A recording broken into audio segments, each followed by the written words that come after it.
Hey guys, what's up? It's Nicole. Welcome back to my channel, Real Talk Recovery, where we talk about recovery from addiction and I share my life with you. So, it's raining cats and dogs here today. I've got a lot of laundry I need to do. I need to vacuum. I need to do some dishes. Hey Lisa. Hey Avalon. And kind of just do some housework. But I thought, let me get my day started out with my people. And so I thought we could do the thought of the day this morning and talk about it a little bit. And then I'll get busy on my housework. So today's April 4th. And here we go. Thought of the day. When I came into AA, I found men and women who had been through the same things I had been through. But now they were thinking more about how they could help others than they were about how they could help themselves. They were a lot more unselfish than I ever was. By coming to meetings and associating with them, I began to think a little less about myself and a little more about other people. I also learned that I didn't have to depend on myself alone to get out of the mess I was in. I could get a greater strength than my own. Am I depending less on myself and more on God? Meditation for the day. You cannot help others unless you understand the person you are trying to help. To understand the problems and temptations of others, you must have been through them yourself. You must do all you can to understand others. You must study their backgrounds, their likes and their dislikes, their reactions and their prejudice. When you see their weaknesses, do not confront the person. Share your own weaknesses, sins, and temptations, and let other people find their own convictions. Prayer for the day. I pray that I may serve as a channel for God's power to come into the lives of others. I pray that I may try to understand them. Hey, Deidre. Hey, Silver Wings. Oh, cool. Well, welcome. I'm so glad you're here. It's always good to be able to get a different perspective than, like, I can imagine if you're working as a counselor or somebody who is working with people that are in their addiction still, that, it's like a good thing to be able to come out and see people who are doing good in their recovery. So that way it kind of like gives you hope that you're like doing the right, that what you're doing is making a difference, so this is what, so in this meditation, what really stuck out to me the most, you guys, is this part right here that says you can't help others unless you understand the person you're trying to help. So basically, for us addicts and alcoholics that are in recovery, we are like beacons of hope for other addicts and alcoholics who are still in active addiction. And so by us getting sober, doing the right thing, working our programs, we show addicts and alcoholics that are still sick and suffering that it can be done and that there is hope, right? Oh, wow, that's amazing. That's such an awesome story. Like, that gives me so much, that makes me so happy to hear that, you have 14 years sober and that Suboxone helped you get sober, because that's exactly how I got sober, how I'm getting sober, and how my life has changed through AA and medically assisted treatment. So it always makes me happy to hear success stories of people, because being on YouTube, you guys, I hear a lot of stories about how Suboxone is so terrible and how it doesn't help anybody, but there's so many people who it helps, Hey, George. And those us who it helps, we need to start speaking out more and sharing our experience with others, because there's so many people right now that are on medically assisted treatment that need support, that need guidance, that need help. So that's what we have to continue doing, you guys, is sharing our stories with everybody. So through being an addict, and you guys, and recovering from addiction and getting your life together, we share what we've been through, you guys, so that way we can help other people. And that's how we relate to each other, okay? That's what the whole program of, like, Alcoholics Anonymous is about. It's one alcoholic helping another alcoholic, right? And, like, I can't understand an alcoholic if I haven't been an alcoholic before. Do you know what I'm saying? Like, there's nothing like being able to say, oh man, listen, I really got drunk the other night and fell off my couch blacked my eye, and then my husband found me spread eagle naked on the floor. And then the person you're talking to goes, I've done that too, you know? And, oh, yes, ma'am, medically assisted treatment. That's how we roll over here. You guys, I also just got 2 domains, you guys. The domain names are realmatrecoverysupport.com and realmatrecoverysupport.org. And I'm going to make a website for, like, because there's, like, so many people that are on medically assisted treatment that need support, that don't feel like they can talk about it, that don't feel like they can go into a meeting and say, hey, my name's Nicole and I'm in recovery and I've been sober since July 13th of 2015, without people saying, oh, no, you're not, you know? So I'm learning that, like, we can't judge other people, you know, in their recovery. Everybody's recovery is different, you know? Everybody's recovery is specific to that person. It's like an individual situation. Hey, Desiree. So for me, I have been to many treatment centers, you guys. I've been to 5 rehabs in my day, and I've been to prison 1 time.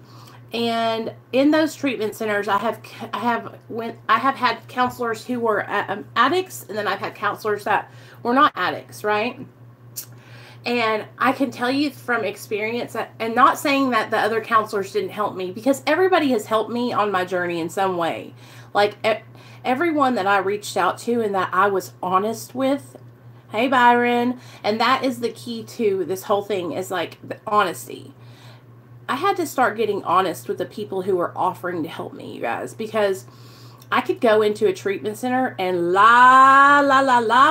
I could manipulate. I could get over on you. I could, you know, I could talk about my addiction like it really wasn't that big of a deal. And if I did that, then I wasn't going to get the help that I needed. But when I finally started getting real and honest on about the third rehab center, I started telling them that I was strung out and that I would do anything for drugs, and I was just laying it all out on the line, you know? Yeah. And, hey, Gunny, what's up? So, but that's the thing, like, it really doesn't matter who's trying to help you when you're, like, in treatment, you guys. If you have a counselor who is an addict or a counselor that's not an addict, what matters is if you're willing and you're honest to accept the help that's being given to you, right? But I always love when I get a counselor who has been through active addiction before, and they'll tell us their story, and then I get to see that they're like 20 years sober. Like, there's this lady that I went to treatment with when I lived in Hot Springs. Her name is Edith, and she was like street smarts kind of lady, right?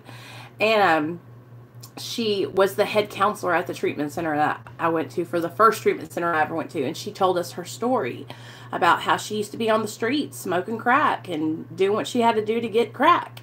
And then to see her being over this treatment center, like, that was the first time I was like, wow, people can get sober from drugs. And I still didn't get sober for like 10 more years. But it was like the first time I saw that, like, wow, you don't have to stay stuck, you know? Because when you're in active addiction, it's like you feel like you have to stay stuck, right? Or you feel like, oh, I can't possibly climb this mountain. Like, for me, getting off of opiates, you guys, it has been one of the hardest things I've ever experienced in my whole entire life. And benzos. Methamphetamine was a crazy drug, and I loved doing it, but it wasn't as hard to jump off of, because I could jump off of it and just go to sleep for like days, you know? With opiates and benzos, I feel like it really just changed the chemistry in my brain, and that, you know, I'm just like never going to be the same again. But I'm working towards being better every single day. And that's what I have to keep in mind, is that I might not be where I want to be right now, you guys, but I'm working fucking every day to get better, right? And so, hold on, guys. There we go. I don't want you guys to get discouraged, because, you know, when I first started out at the very beginning of my recovery back in 2015, when my son was in DHS custody, I remember having dreams that I was never going to get my son back. I remember having dreams that he was going to be like sold over to some foster care home or adopted out to a foster care home. And then I was going to be on the streets prostituting because I lost my baby and I didn't want to live anymore.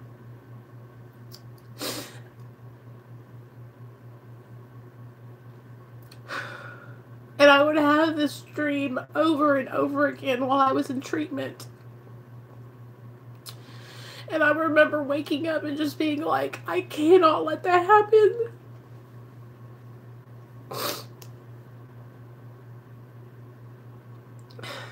I didn't care about myself enough to want to get sober, you guys. But I cared about my son enough to want to be better, to give him a life. Do you know what I mean? And so my son being taken away from me, although it was the worst experience of my entire life. Prison wasn't even as bad as getting my kid taken. It was probably the one thing that saved my life, because it was one of the hardest consequences that I've ever faced for my actions. You know, I had gotten in trouble with the law before. I had been to prison. I had been in fights with people. I have been raped. I have been stolen from. I've had my car stolen. I mean, I've had all kinds of things happen to me. And this one carried the heaviest negative consequence. And it affected me the most. Because when I had my son, you guys, I already knew that he was such a miracle. I already knew that my son was literally an angel sent from above. And so he saved my life. I think about that every day. Hey, Jexie, about how I could have been a better mom when I was pregnant. I carry that guilt, you know? And I've been trying to work hard on not allowing that guilt to own me. But man, you guys, it's hard. I think about it all the time.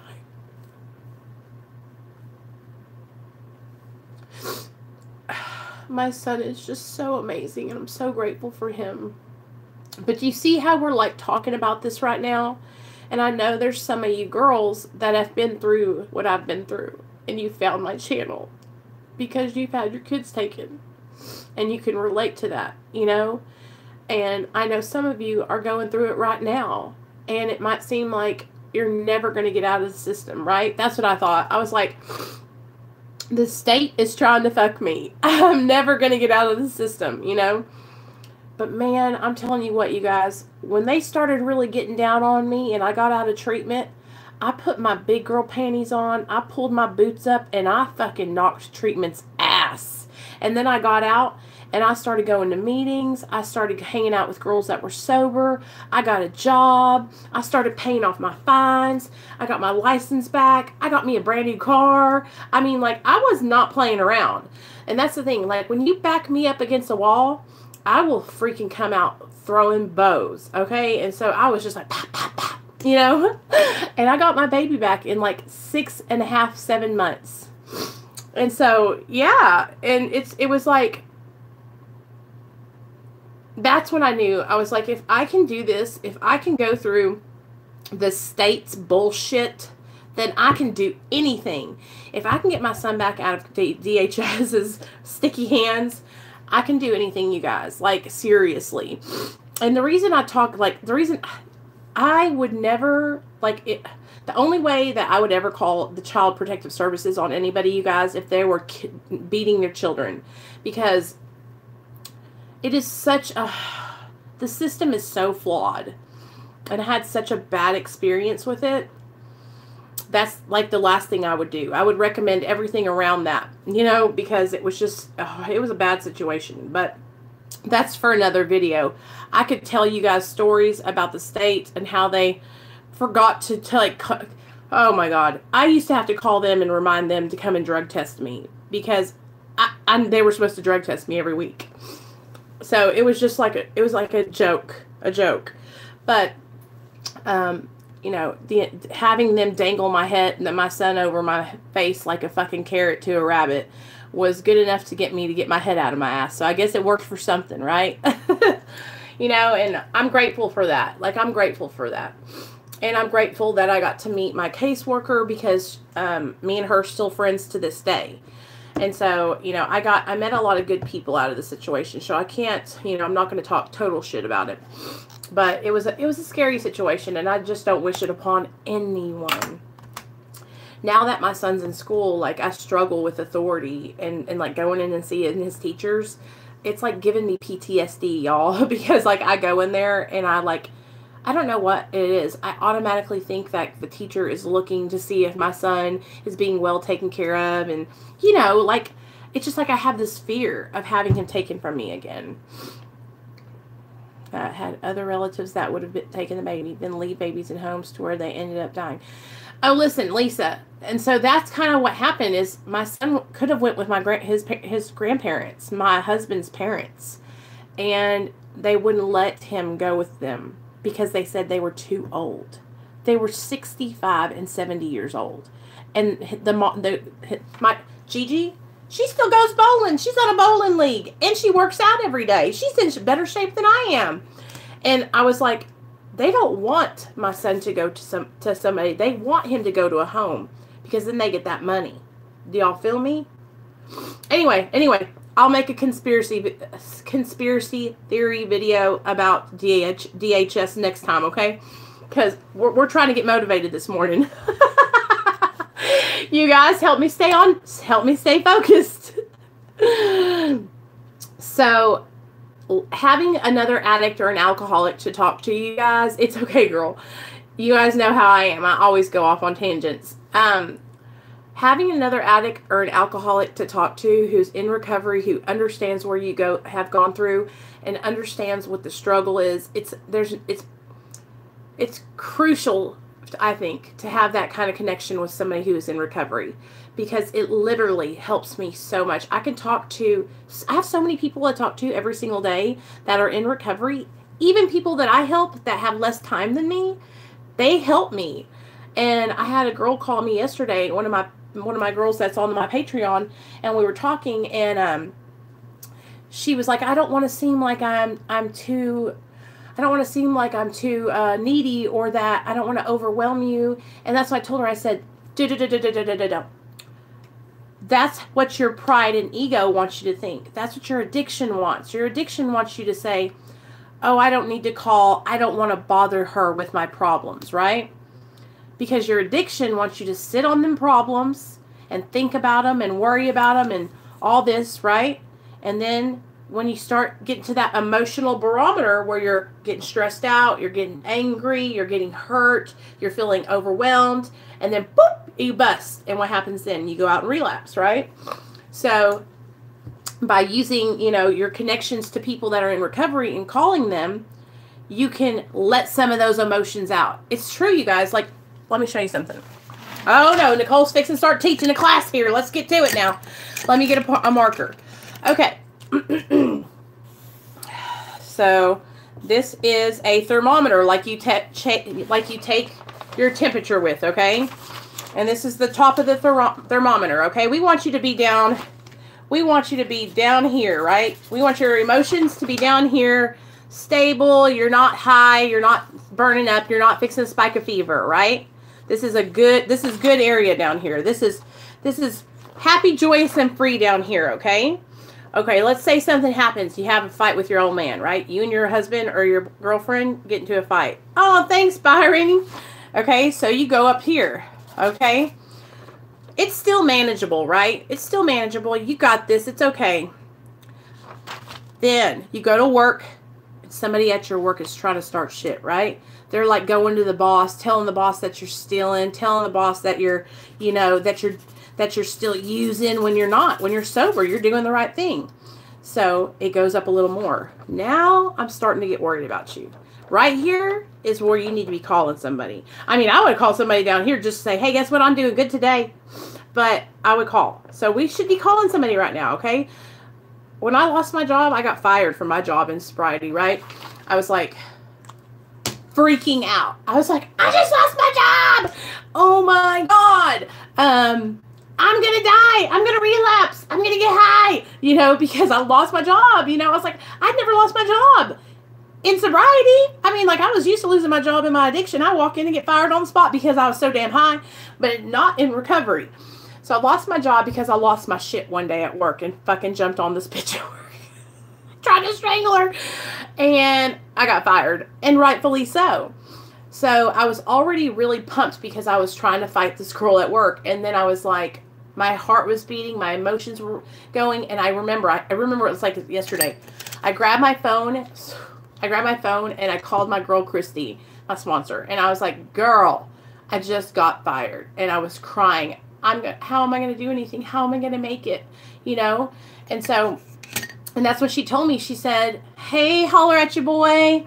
I was like, how am I going to do this? How am I going to make it through being fired at my job? You know, like I'm sober. I'm not supposed to be getting fired at my job. You know, how am I going to make money? How am I going to pay my fines? I mean, all these things were going through my head, right? And that's what she told me. It's going to be okay. You know what? This is a gift. Because this, and you might not be able to see it now, but this is a gift. This is going to open up new opportunities for you, and you're going to find a better job, right? So right here, when we're at this like right above middle, we need to call somebody when we're getting our emotions are getting up there, right? Well, let's say you lose your job, you're driving home, and you crash your car, okay? Oh my God. So now we're all the way up here, okay? We crashed our car, lost our job, got in a fight with the old lady. I mean, shit's hitting the fan. We called our sponsor. Our sponsors talked to us, kind of settled us down. Then we went and crashed our car. Now what are we going to do? Right? Well, damn it, you better get to a meeting. Or you better go hang out with some sober people at the coffee house. Or you better go get your kids and take them to the park and have some meditation time. Something to be of service to somebody else. That's what always helps me. So if I call my sponsor, I go to a meeting and I'm still feeling shitty, okay? Maybe I come home and my old man's like, you didn't do the dishes. What good are you? I'm leaving. He storms off and leaves, right? So now I'm literally about to fucking pop off. Like, my volcano is about to burst, you guys. Like, here it is. It's bursting up here. It's overflowing. I am so pissed off. I am heated. Oh, mercy. When that starts happening, I get just like, and then I start feeling bad for myself. How many of y'all can relate to that? How many of you guys, shit starts hitting the fan, things start getting bad, and then you just go into the straight self-pity mode where you're like, I don't even know why I'm sober. I'm never going to get out of debt. I'm going to be here forever. I just crashed my car. Self-pity. Self-pity. Okay? I don't even... my mom and dad still don't trust me. Everything that you can think of that is going wrong, right? We're like thinking about it, right? And so right then, okay, we've called our sponsor. We went to a meeting, but now we're in self-pity. And this is the worst spot to be, like, I feel like it is. For me, when I'm feeling sorry for myself, it's probably one of the worst feelings to have because it's like I get stuck in it. It's like quicksand when you have self-pity. You step your toe into self-pity and then it starts pulling you down like the blob, okay, and sucks you down in there. And then the next thing you know, all that's poking out is your head and you got to have a straw out of your mouth to breathe. It's like self-pity is fucking crazy. So then I always try to do some stuff to self-care, and I also... if I am in self-pity and I'm feeling shitty, you guys, the thing that always makes me feel so, so good is to come on my channel and to talk about it. You know, yesterday I went to the damn lip injection place and I was like trying to get lip injections. Don't ask me why. I'm having a midlife crisis, okay? And it was like so expensive and I couldn't afford it. But you know what happened while I was at the lip injection place? I talked to the young lady that worked there. And she actually has her baby's daddy is in treatment right now at a halfway house. And she's also in recovery. So we stood out on the sidewalk together and talked and cried and talked, and I helped her. Like, I was able to be of service to her and share my experience with her to help her because she's going through it right now. You know, her man's in treatment in a halfway house, and she's got a baby, and she's trying to stay on the straight and narrow, but he's wanting to kind of like, you know what I mean? And so when I'm in self-pity, if I can be of service to somebody else, it's the most amazing thing that's ever happened to me. Being of service and helping somebody else. And I'm not talking about like going and buying somebody something, okay? I'm not talking about, you know, like, I'm not talking about material things. I'm talking about being there for someone. Going and listening to someone when they're struggling. It always helps me, you guys, to help somebody and to hear what they're going through. Because you know what? I'm just going to be straight up with you. Being of service is when I can hear what somebody else is going through, and then I can say, either I can say, wow, I'm going through that too. Or I can say, yeah, I can say, I've been through that, and I've already come out on the other side of that. Here's what I did. Seeking God, helping others, and cleaning house, okay? When I'm struggling, I will scream out to my higher power, Jesus, take the wheel. My little boy does it, y'all. He hears me saying it so much, he's like, Jesus, take the wheel. Because,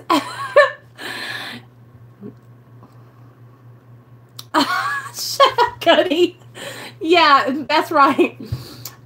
But that pulls me out of that self-pity when I can be of service to somebody else, you guys. But I don't want you guys to get to that point where you're emotionally about to bust. You know what I mean? That's why when we're struggling and we're going through something, you guys, and we feel those feelings coming back, the icky feelings, you know, the feelings of depression, the feelings of despair, the feelings of self-pity, the feelings that we think, when we start thinking, oh, maybe it would be okay to go get high, right? When those thoughts and feelings start coming back, if we can reach out for help right then when we're struggling, it will save you. I'm telling you so much. It'll save you from so much unnecessary bullshit. Because the thing that kept me out in my addiction is when I would need to reach out for help, there was this voice inside my head. We'll just call that voice my ego, that would say, don't bother them. They don't want to hear your problems. And that's the thing. Here, listen, hear me out on this, okay? Why in the world do you think we are here on this earth? Why do you think there are people? Why do you think we're here? Why do you think God or whoever it is that you believe in created all of us? Okay? The reason we're here, you guys, is to connect with each other. Okay? Connection. Relationships. Building a relationship. So when I hear my people that need help, that reach out to me, say, I don't want to bother you. Or, I know you've got a lot going on. I'm like, no, I don't. I always have time to connect with somebody who's struggling. I don't care if you are on my Patreon. I don't care if you are not on my Patreon. I don't care if you're just from my YouTube channel. I don't care if you're from my home group meeting. I don't care if you're still in active addiction. I don't care if I don't care. Like, if you need to reach out and you need someone to talk to, if you're too nervous to talk on the phone and you just want to email, I go through my emails every day. I check them. It's not a big deal. You know, we're here to connect with each other, and that's how we stay sober.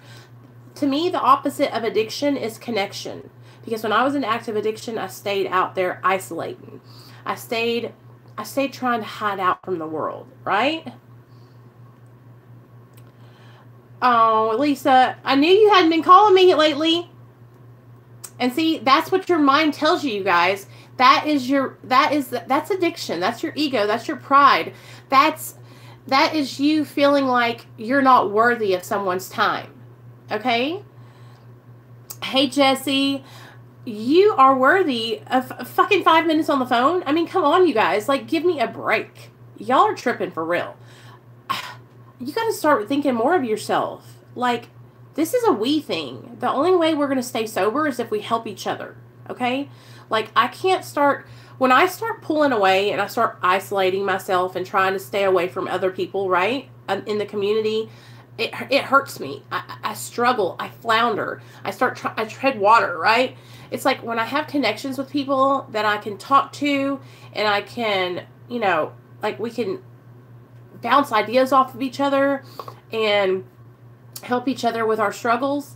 Like, I thrive, you know? And so what we need to work on together, you guys, is building connections. If you don't, for me at the beginning, I didn't trust anyone, okay? And I still struggle with trusting people.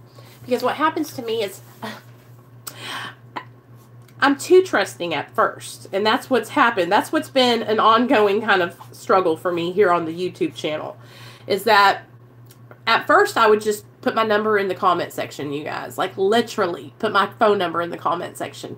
Everybody in the world, call me. Here, my name's Nicole, and I have a YouTube channel, right? If you need to talk, I'm here for you.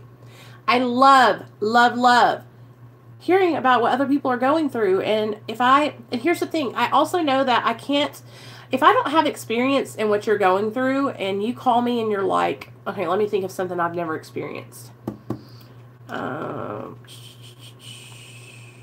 Okay, here's something. If you call me and you're going through a divorce and it's like some legal stuff and you got all these papers, right? And you need to talk to me and want some suggestions on what to do, I might contact one of my other girlfriends who has been through a divorce before, and that is in recovery. And she could guide you through and help you a little bit with that. So that way you have somebody who has first-hand experience with what you're going through. But that's the thing, like, I know that I don't know everything, and that a lot of the times, if I don't understand something, I'll say, well, you know, I don't have experience in that situation, but I have experience in this, and maybe it could help you if I share this with you. But 99.9% of the time when I'm sharing something with somebody to help them, all it is something I've already went through. You know, so it's like, I'm like, it's like, it's second nature to talk about it, you know? Here, oh, you've been through this, this is what worked for me. You know, and so that's how I don't know, it just doesn't bother me to talk to people. I really enjoy, you know, talking to you guys and helping you whenever I can. And like I said, if I don't have the answer, I will help you find the answer. I will help you find someone that will help you find the answer. You know, like I'm not a know-it-all. I'm not too good to act like I don't know something, because I don't know a lot of things. And I will help you find the resources and the help that you need. And that's what I try to do every single day, is be of service to other people and help them find the resources that they need, because someone did that same thing for me and it has helped me so much.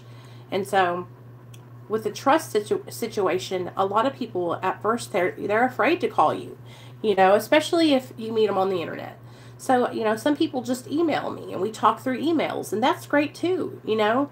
And I just love being able to talk and hear you guys personally on the phone, because then I can get to know you. I feel like I'm like, hey, what's up? You know, da, da, da, da. And we can tell each other our, you know, like I can tell you guys everything. Like I come on here and I literally tell you guys everything that has happened in my life. I'm glad too, Jason, for real. It's like I could come on here and tell you guys I'm feeling super fat today. I tried to go get my lips injected yesterday, and yeah, I'm having a midlife crisis, and let me think, what else? My stomach is cramping, and yeah. But like, it's just like, I don't know, I feel like we have a connection here on my channel. I feel like we've built a little family, you know, and I also know that, you know, not everybody is going to be like, not everybody enjoys this kind of content, right? A lot of people like to have just like regular videos that go up, but like that's not, I love doing live streams where I can talk to the people that are on my channel and that subscribe to me. It's just, I love it. I love interacting with you guys. So anyways, working towards trusting someone, you know what I do sometimes? I kind of sit back and I watch that person, right? So, and that's what I've figured out a lot of you guys do. A lot of you guys sit back and y'all watch my videos. You don't comment. You don't say nothing. And then I'll get an email out of nowhere. Hey, Nicole, I've been watching you for a while. And it's like, I see what you're doing. You're feeling me out, you know? And that's what's up. That's a good way to go about things, you guys, because when you can watch somebody and see kind of how they are when they don't know you're around, that's how you figure out who the person truly is, I think, you know? And that's how, you can do that here on the internet. You can watch other content creators' channels and, like, you know, kind of gauge where their integrity is at. And so, I don't know. I think that's pretty cool. I still am very, like, just flamboyant with my information, and I just, like, say, oh, yeah, anybody can call me, you know? But so far, I've only had one bad experience from doing that, and we remedied that situation, and I changed my number, and I haven't had another bad experience since. So, knock on wood. You know, it's like, I feel like these are like virtual meetings that we have over here on the channel, you guys. Like, we can all come here and we can hang out, we can talk, and we can share our experience from, you know, in recovery from drugs and alcohol. And it's like a virtual, just like a little meeting, you know. It might not be like a 12-step meeting, but it's like our little meeting. And I like that. Right? And so, and George, I'm so proud of you. You've come so far. All of you guys have come so far. I've got to see each one of you grow in your recovery as we go on. And I'm so honored to be able to see that happen for you guys, you know? Yes, authenticity.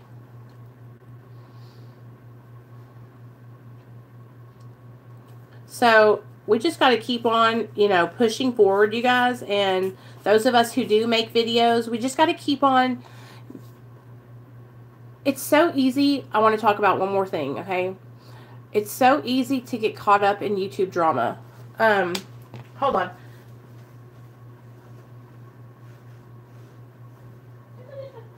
Okay. Sorry, I thought I heard. You know when you hear somebody and you think they're walking in. Anyway, I thought I heard somebody walking through the door. It's so easy to get caught up in, like, watching content on YouTube, and then, like, kind of get pulled into the drama that's going on in YouTube, right?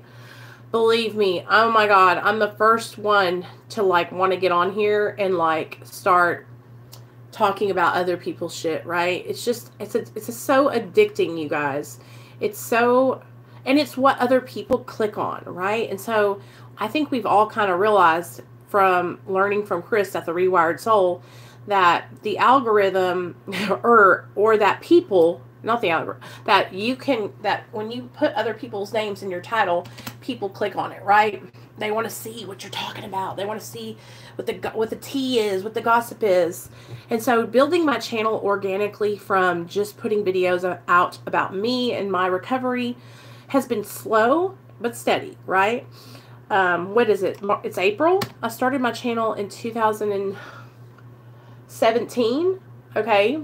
November of 2017. So it's taken me a year and some months to get to 1,100 subscribers. We're at 1088, okay? And so it's taken me over a year to get to that point where I could monetize my channel, you guys. And even now that my channel's monetized, like, I have to go through my videos and, like, send in, have YouTube review them, because a lot of the stuff I talk about is, like, sensitive stuff, right? Addiction. So I've been doing, you know, and then even before I started my YouTube channel, right? I was making videos on Facebook for recovery, you know, to help people. I had a medically assisted treatment recovery group. And I want you guys to understand something. Like, you're over here on my channel, I'm trying to organically grow my channel, okay? I'm trying to authentically get to know each one of my subscribers. And the more subscribers I get, the more difficult it's getting. But I'm trying to recognize the new people that pop up in the chat. Okay, and that's what I do. Like, I try to remember you guys. Like, I'm seeing a lot of new people lately, right? Gunny, I'm seeing Silver Wings, I'm seeing a lot of new people. Okay, Brian, he's been in every one of my videos lately, the chats. Oh, bye, Jesse. And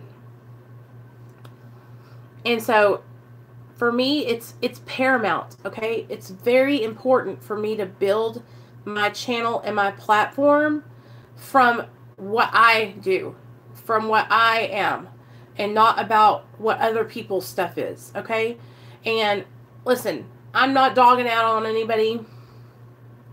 realmatrecoverysupport.com, REALMAT recoverysupport.com and .org. I just bought the domain names yesterday, and so I haven't started anything up, Gunny. I just bought the names. And so I'm super excited about that, you guys. And I'm not, so I'm shifting. Here we are. Let's shift. So anyways, authentically trying to build what we got going on over here. Okay, I'm not trying to, like, you know, every now and then I might comment on YouTube drama, or, you know, give one of my fellow YouTube creators some advice, right? Like the Rewired Soul. I made a video and I thought it was like a really nice video. Like, I was just trying to keep it real, you know? And I want him to see that, like, we're trying to help him to be better. But then, oh my gosh, when I hear about him going on a live stream and talking about, you know, I want to go back to making videos about people. I need to make money. YouTube is my job. It just breaks my heart, you guys. It fucking breaks my heart, because, yeah, you know what? Chris had a good thing going on over on his channel. He has such a large platform. He could help so many people. I don't understand. I don't understand it. You know what? And I'm going to honestly say what I think happened. I think he jumped the gun. I think he quit his job and bit off more than he could chew. And, you know, now he's trying to backpedal. You know, he needs that money. And listen, you guys, I'm all for, I want people to make money, right? I want, if you are making videos, like, and you're putting your hard-earned time and effort into being on your channel, making the content, right? Then, of course, I believe that you deserve to be compensated for that. Like, but just like for me, it took me a year to get to the point where I could monetize my channel, you know? And that year, I learned a lot. I even waited that year to post my Patreon. You know what I mean? So I learned a lot about what was going on. And even with my Patreon, like, Patreon is just guaranteed connection and being able to do one-on-one stuff with me, right? You're still going to get the same shit here on my channel. The patrons just get to talk to me and we get to do stuff one-on-one together. You know what I'm saying? Like, they want that one-on-one coaching, you could say. Coaching or mentorship. No sponsorship, no 12 steps, just coaching and mentorship, right? And that's why I want you guys, I always come on here and I'm 100% transparent. And that's why I placed my Patreon at such low tiers, because I want it to be accessible to people who want to do it, right? So anyways, Patreon, I just wanted to clear that up in case there was any questions, because I feel like I saw some people asking stuff a little while back ago. But I've always been working towards monetizing my channel. That's always been the goal, right? Always. Like, of course I want to monetize my channel. I spend hours a day on this channel, you guys. Sometimes 4 hours in a day I'm over here on live streams with you guys. One in the morning, one in the middle of the day, one in the evening, maybe one later on in the evening. So, you know, that is time that I'm taking away from my son, my husband, my job, my housework, my dogs. You know, I got a freaking roost over here. We got 4 dogs. I got an old man upstairs. I got a kid at school. I got all kinds of stuff, you know. But while this helps me so much at the same time. So it's like, while I wasn't able to monetize my channel for that year, I was like, you know what? That's a year of experience that I'm gaining. That's a year of things I'm learning, right? And that's what I've learned so much from that experience, you guys. Like, I'm so grateful to anyone that comes over here and subscribes to my channel. Like, it means the world to me, you guys. It literally means so much to me. Because when you subscribe to my channel, it's like you're saying, yeah, I support you. I'm in recovery too. And I dig what you're saying. You know, like, I want to hear your message. You know, and it's awesome. I love it. I love, love, love it. So, with a rewired soul, you guys, I'm concerned. I commented on his last video and I said, you know, I don't think you're understanding that a lot of people feel hurt by you. It's not that I don't hate him, you know. I don't hate him at all. I just want him to be better. So I don't understand why he doesn't understand that. I guess, but I commented that, so maybe that will help him out a little bit. You know what I mean? Because I think what happens for a lot of us is there's like a lack of communication, right? And so things can get misconstrued when you're on like videos, and it's like, and you're texting and stuff. The message or what you're trying to say might not come across the same way, right? So, yeah. No problem, Jason. So what do you guys think about, I want to ask my subscribers, okay, what you guys think about me having my video, my channel monetized, and about me having a Patreon. Are you guys supportive of that? Is that something that you guys think, hey, that's cool, I can see that, I support that? Are there any of you guys that want to comment or say anything about it if you don't agree with it?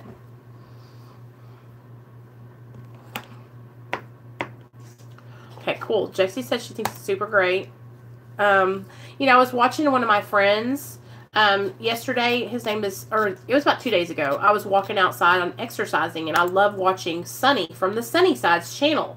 If you guys haven't checked him out yet, he does like readings. He does like horoscope readings and stuff, right? And so I was watching his channel, and somebody came on and they commented, hey, can I get a free reading, right? And this dude is like a professional, like he is like a professional person. Like, this is what he does for a living. Oh, thanks, Chexie. When you get your super chats, girl, I'll come in and throw you down some dollars. Make it rain. Make it rain. But he was talking, somebody came in and they said, hey, can I get a free reading? And he goes, listen, I'm not going to block you right now. I'm going to give you a second chance. But don't come in here asking to get free services. That's fucked up. You know what I'm saying? And it got me to thinking, like, do we walk... Thanks, Gunny. Do we walk into a restaurant and say, hey, can I get some free food? Would you walk into a place where you get your hair cut and say, hey, can I get a free haircut? You know, like, time is money, yo. Now, don't get me wrong. Listen, I do a lot of stuff, you guys. Like, all the stuff I do is just service work. A lot of it is just service work for my program, right? But then there are some stuff that I do that, you know, one day I want to be able to do it as a job. And that is my goal, is to be able to help people for a living, you know? I need to get a hold of my friend Brian from SoberTube. If you guys haven't went over to his channel and subscribed to his channel's called SoberTube, okay? And it's a channel about recovery. He just celebrated 9 years sober today, okay? So go over there and wish him a happy 9 years sober. But we were talking on the phone the other day, and he was like, you know, you should work for a treatment center in business management, right? And I would love to do that, where, you know, you can help them grow, or help people find their treatment center, and kind of like, I guess that would be like a networking kind of job. But he said the way they work is like, They have a treatment center that's cash pay. They have a treatment center that only takes insurance. And then they have treatment centers that are state-funded treatment centers. And they are all connected to each other where they can network. So no matter who contacts him for help, they can place the person. So it's not like, oh, you don't have insurance, I can't help you. And that's the kind of company I want to work for if I was going to work in that field. Is people who helped others no matter what, right? So I think I would love to do that.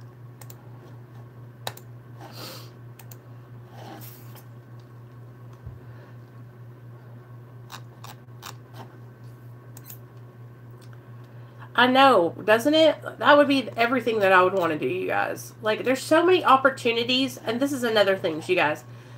There's so many opportunities for you guys. Once you get your life together and you get sober, and you start, like, giving back what was so freely given to you, you're going to meet people in your recovery circle who are going to say, you know what? I love your personality. I think you're doing a great job. I got this company. Come work for me, right? And that's yeah. Never, Gunny. Never. Anybody and everybody can have help, you guys. And that's the thing. Like, I've seen, and that's what makes me sad is, like, I do know people that work for places where that's all they do is take insurance. So, and if they do get somebody who doesn't have insurance, they'll say, well, you know, I'm sorry, I can't help you. But it's like, yes, you can. Just help them find the resource then. If you do work for a place where it's only insurance, then spend that extra hour to 2 hours on the phone with the person and help them find something that they can get into if they don't have insurance, or help them learn how to get insurance. You know, if they need to get state insurance or Obamacare, right?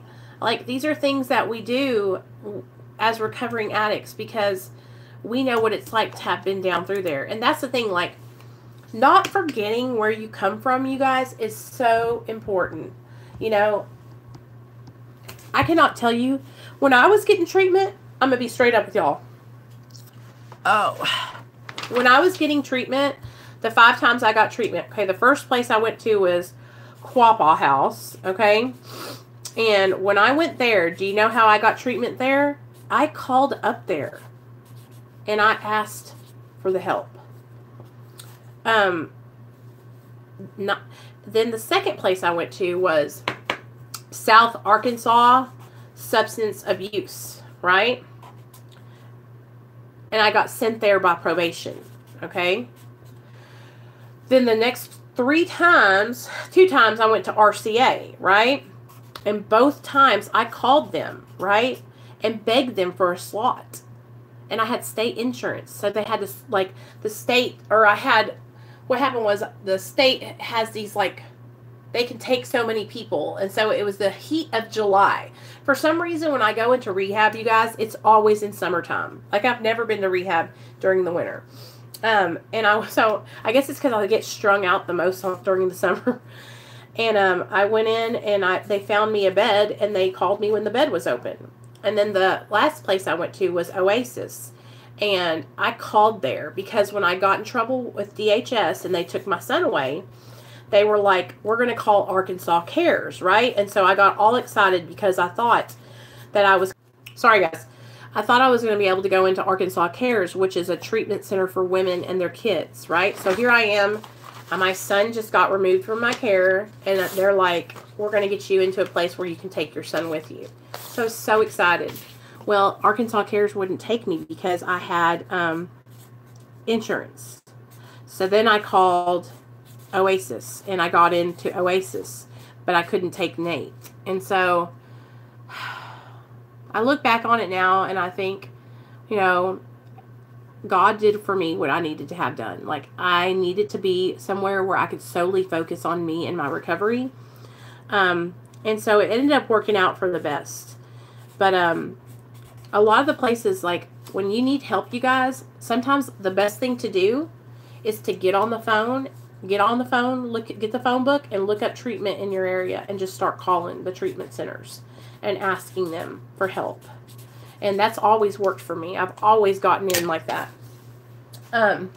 So anyway, if any of you guys are like computer good or good with computers, I need help with this. I have another website that's fixing to come up that's being made right now, and it's just a regular like recovery resource website where you can go and like find my YouTube channel. You're going to be able to find other creators' YouTube channels. Like when I get it up and running, I'm going to have other creators from the recovery community. I'm going to have them put their content on my on the website. But this one that I'm making is specifically for mat recovery. So I'm excited.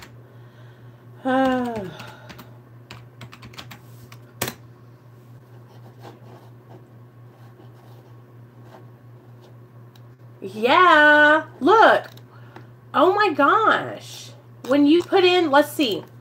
I'm going to put in on Google, you guys. I'm looking MAT recovery. Medication assistant. Okay. Let's see. Oh, recovery videos.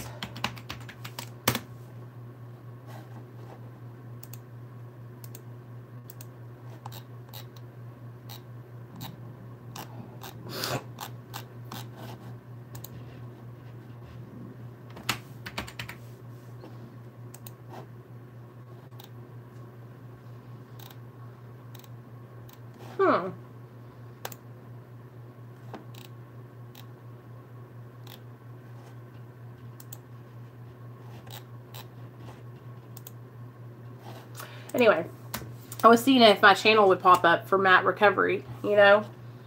It does when I put in realmatrecoverysupport.com, it shows my video from yesterday. So that's cool because I have it linked in the description now of my videos, you guys.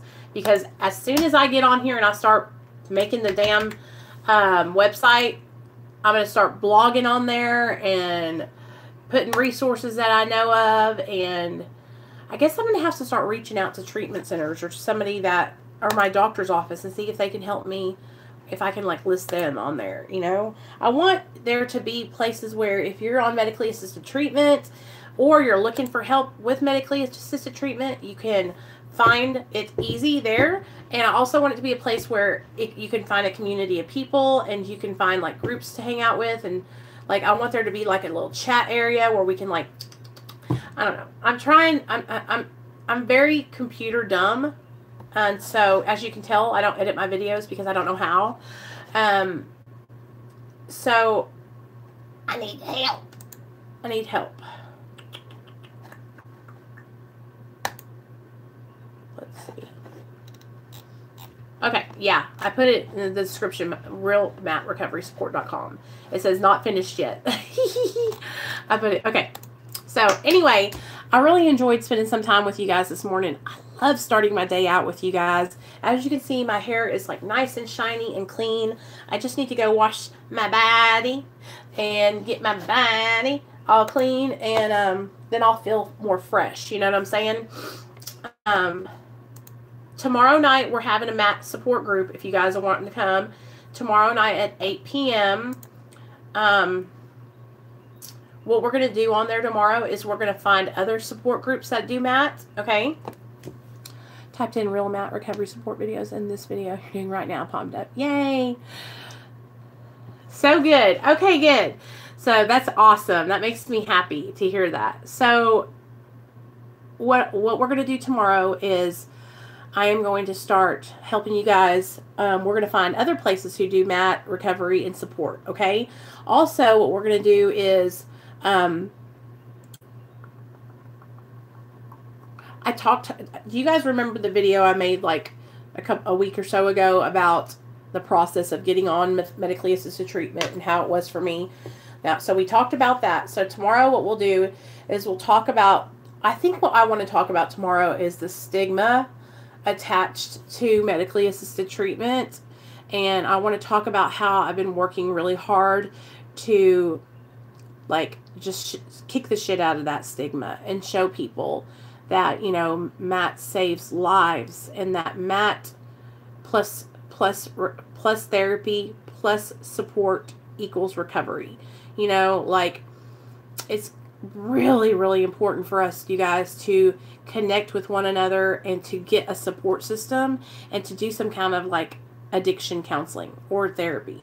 Like, for me, that was very important, and I don't think it hurts at all either to have it. In fact, I think it helps so much. So if you are on medically assisted treatment and you haven't tried to do some therapy, I really want you guys to try it out, okay? I want you to look into, you know, just talking to somebody once a month or something, right? And somebody that knows about addiction is what I prefer. And if you haven't tried, you know, Smart Recovery or Refuge Recovery or AA or NA, I want you to try one of those too, okay? Because even though you're on Suboxone doesn't mean that, you know, you can't, or you're on methadone doesn't mean you can't participate in any meetings or anything.